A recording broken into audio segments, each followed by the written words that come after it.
नमस्कार विद्यार्थी मित्रांनो, स्वागत आहे तुमचं आपल्या यूट्यूब चॅनलवरती। आज आपण एक नवीन कन्सेप्ट बघणार आहोत। कन्सेप्टचं नाव आहे boiling point elevation. Boiling point elevation या शब्दाचा अर्थ होतो बॉइलिंग पॉईंटमध्ये होणारी वाढ। याच्यामध्ये आपण 4 ते 5 स्टेटमेंट सुरुवातीला बघणार आहे आणि त्या स्टेटमेंटवरून बॉइलिंग पॉईंट इलिव्हेशन काय असतं हे तुम्हाला मी समजून सांगणार आहे। आता याच्यामध्ये पहिलं स्टेटमेंट बघा, the boiling point of liquid is the temperature at which its vapour pressure equals to applied pressure. या शब्दाचा किंवा या स्टेटमेंटचा अर्थ असा होतो की काय आहे बघा, the boiling point of liquid, लिक्विडचा boiling point is the temperature, हे एक असं टेम्परेचर असतं at which its vapour pressure, त्या टेम्परेचरला काय होतंय, vapour pressure equal to applied pressure. Vapour pressure हे इक्वल असतं कोणाच्या, अप्लाइड प्रेशरच्या। आता नेक्स्ट आपण दुसरं स्टेटमेंट बघू, for the liquids in open container, म्हणजेच ओपन कंटेनरमध्ये असणाऱ्या लिक्विड्ससाठी the applied pressure is atmospheric pressure. Applied pressure हे काय असतं तर ॲटमॉस्फेरिक प्रेशरच्या बरोबर असतं, हे लक्षात ठेवा। आता यानंतर आपण तिसरं स्टेटमेंट बघू। तिसऱ्या स्टेटमेंटमध्ये काय सांगितलंय, the temperature at which vapour pressure become equal to atmospheric pressure, that temperature is called as a boiling point of liquid. आता एक असं टेम्परेचर जिथं vapour pressure equal to atmospheric pressure, vapour pressure हे ॲटमॉस्फेरिक प्रेशरच्या बरोबर होतं, त्या टेम्परेचरला आपण बॉइलिंग पॉईंट ऑफ लिक्विड असं म्हणतो। आता तुम्हाला बॉइलिंग पॉईंट ऑफ लिक्विड म्हणजे काय हे समजलं असेल। आता यानंतर आपण चौथं स्टेटमेंट बघू की जे सांगेल बॉइलिंग पॉईंटमध्ये वाढ कशी होते, इलिव्हेशन म्हणजेच वाढ कशी होते हे आपण बघणार आहे।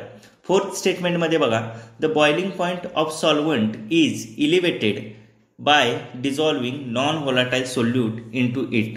बॉइलिंग पॉईंट ऑफ सॉल्व्हंट हा कधी वाढतो, त्याच्यामध्ये नॉन व्होलाटाईल सोल्यूट डिझॉल्व केल्यानंतर। नॉन व्होलाटाईल सोल्यूट म्हणजे जे सोल्यूट वेपराइज होत नाही असं सोल्यूट डिझॉल्व केल्यानंतर काय होतं तर बॉइलिंग पॉईंट ऑफ सॉल्व्हंट वाढतो। देन फिफ्थ स्टेटमेंट बघा काय असेल, the solution containing non volatile solute boil at temperature higher than boiling point of pure solvent. आता ज्या सोल्युशनमध्ये नॉन व्होलाटाईल सोल्यूट डिझॉल्व केलेलं असतं ते सोल्युशन जास्त टेम्परेचर, त्याचा जो बॉइलिंग पॉईंट आहे तो काय असतो, जास्त असतो कोणापेक्षा तर प्युअर सॉल्व्हंटपेक्षा जास्त असतो, हे लक्षात ठेवा। फॉर एक्झाम्पल आपण जर वॉटर घेतलं आणि शुगर सोल्युशन घेतलं तर शुगर सोल्युशनचा बॉइलिंग पॉईंट हा जास्त असेल प्युअर वॉटरपेक्षा, हे लक्षात ठेवा।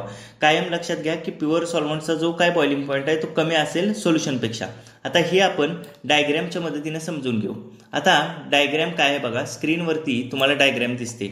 आता पहिली जी डायग्रॅम आहे ती डायग्रॅम आहे प्युअर सॉल्व्हंटची, त्याच्या खाली मी प्युअर सॉल्व्हंट असं लिहितो। त्याच्यानंतर दुसरी डायग्रॅम आहे ती सोल्युशनची विथ नॉन व्होलाटाईल सोल्यूट डिझॉल्व्ड, ठीक आहे। ज्या सोल्युशनमध्ये नॉन व्होलाटाईल सोल्यूट डिझॉल्व्ह केले त्या सोल्युशनची ती डायग्रॅम आहे। आता पहिल्या डायग्रॅममध्ये तुम्हाला प्युअर वेपर्स, प्युअर सॉल्व्हंटचे वेपर्स तुम्हाला दिसत आहेत। आता इथं वेपर्सची संख्या डायग्रॅममध्ये तुम्हाला खूप जास्त दिसत आहे, इथं मी खाली लिहितो मोर वेपर्स, आणि दुसऱ्या डायग्रॅममध्ये तुम्हाला पर्यायाने कमी वेपर्सची संख्या दिसत आहे म्हणून इथं मी लिहितो लेस वेपर्स।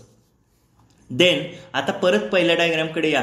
पहिल्या डायग्रॅममध्ये व्हेपर्स तुम्हाला जास्त दिसत आहेत, म्हणजेच व्हेपर प्रेशर हे सुद्धा काय असेल, जास्त असेल, आणि हे व्हेपर प्रेशर जास्त असल्यामुळं व्हेपर प्रेशर हे ॲटमॉस्फेरिक प्रेशरच्या लगेच बरोबर होईल। म्हणून इथं मी वाक्य लिहितो, vapour pressure rapidly attain atmospheric pressure, म्हणजेच काय, व्हेपर प्रेशर हे लगेच ॲटमॉस्फेरिक प्रेशर आहे ते अटेन करेल। दुसऱ्या डायग्रॅमसाठी आता बघा, इथं व्हेपरची संख्या आहे ती कमी आहे, मग व्हेपरची संख्या कमी असल्यामुळं व्हेपर प्रेशर ॲटमॉस्फेरिक प्रेशरच्या बरोबर व्हायला वेळ घेणार आहे, म्हणून मी इथं लिहितो vapour pressure takes time to attain atmospheric pressure. Atmospheric pressure attain करायला व्हेपर प्रेशर वेळ घेणार आहे। मग याच्यामुळं आपण काय बॉइलिंग पॉईंटची डेफिनेशन केली तर vapour pressure becomes equal to atmospheric pressure. आता फास्ट कोणाच्यात वेपर प्रेशर अटेन करेल, वेपर प्रेशर ॲटमॉस्फेरिक प्रेशरच्या बरोबर होईल तर प्युअर सॉल्व्हंटमध्ये, कारण इथं वेपरची संख्या आहे ती जास्त आहे, ठीक आहे। म्हणून इथं बॉइलिंग पॉईंट तो लगेच अचीव होईल, कमी टेम्परेचरला अचीव होईल, म्हणून इथं मी लिहितो लेस बॉइलिंग पॉईंट। आणि दुसऱ्या डायग्रॅममध्ये जर तुम्ही बघितलं वेपरची संख्या कमी आहे, त्याच्यामुळं वेपर प्रेशर हे ॲटमॉस्फेरिक प्रेशर एवढं व्हायला वेळ लागणार, म्हणून ह्याला टेम्परेचर सुद्धा आपल्याला वेपर प्रेशर वाढवण्यासाठी जास्त द्यावं लागणार, म्हणून याचा बॉइलिंग पॉईंट आहे तो जास्त असणार. सो मी इथं लिहितो मोअर बॉइलिंग पॉईंट. इथं काय लिहिलं? More boiling point. देन हे डिनोट कसं केलं जातं हे आपण खालच्या पॉईंटमध्ये लिहिणार आहे. प्युअर सॉल्व्हंट बघा denoted by TB naught. Pure सॉल्व्हंटला कसं दाखवलं जातं? TB नॉटनी. आणि सोल्युशनला कसं दाखवलं जातं? Denoted by TB. आता आपण बॉइलिंग पॉईंट इलिव्हेशन काय असतं हे बघूया, किंवा बॉइलिंग पॉईंटमध्ये होणारी वाढ कशी दाखवली जाते ते बघूया. आता इथं दाखवलेलं आहे तुम्हाला इक्वेशन मी लिहितोय.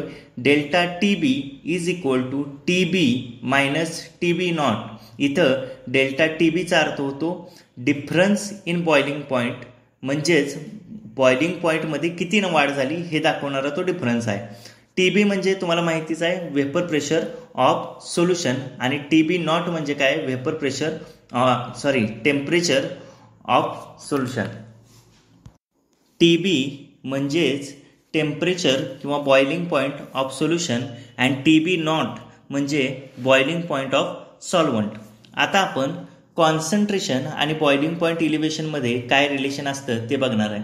इथं पॉईंट मी लिहितोय boiling point elevation and concentration of solute. याच्यामध्ये पहिलं स्टेटमेंट बघा, the boiling point elevation is directly proportional to molality of the solution. Boiling point elevation हे काय असतं तर मोलॅलिटीला डायरेक्टली प्रोपोर्शनल असतो. खाली मी लिहितो delta T is directly proportional to molality, or आता डायरेक्टली प्रोपोर्शनॅलिटी साईन घालवून तिथं जर मला इज इक्वल टू ठेवायचं असेल तर मला कॉन्स्टंट घ्यावं लागेल, म्हणून मी पुढे लिहिणार आहे delta T is equal to KB into M. आता इथं टर्म्स कोणकोणते आहेत ते एक्सप्लेन करू. Where M is the molality of the solution, the proportionality constant KB is called boiling point elevation constant or molal elevation constant. आता इथं M ला कशाने दाखवलंय? मोलॅलिटी, आणि KB ला आपण काय म्हणतो? बॉइलिंग पॉईंट इलिव्हेशन कॉन्स्टंट किंवा मोलल इलिव्हेशन कॉन्स्टंट, किंवा इथं लिहायचं राहिले इब्लोस्कोपिक कॉन्स्टंट असं म्हटलं जातं. आता अगेन एक टर्म बघा, if M molality is equal to 1 then delta T is equal to KB. जर मोलॅलिटीची व्हॅल्यू आपण 1 ठेवली तर डेल्टा T हा कोणाच्या बरोबर असेल? KBच्या बरोबर असेल. म्हणजेच ebullioscopic constant KB is the boiling point elevation produced by 1 molal solution. Ebullioscopic constant काय असेल? Boiling point produced by 1 molal. ज्यावेळी सोल्युशनचं कॉन्सन्ट्रेशन 1 मोलल असेल त्यावेळी जे काय बॉइलिंग पॉईंटमध्ये इलिव्हेशन होणार आहे ते काय असेल तर इब्लोस्कोपिक कॉन्स्टंट म्हणजेच KB दाखवेल. आता युनिट्स ऑफ KB बघा, units of KB is equal to kelvin kg per mole. KBचे युनिट्स काय असतील? केल्विन kg पर मोल. ठीक आहे, आपण इथे थांबू. अशाच कन्सेप्च्युअल व्हिडिओसाठी चॅनलला लाईक करा, शेअर करा आणि सबस्क्राईब करा.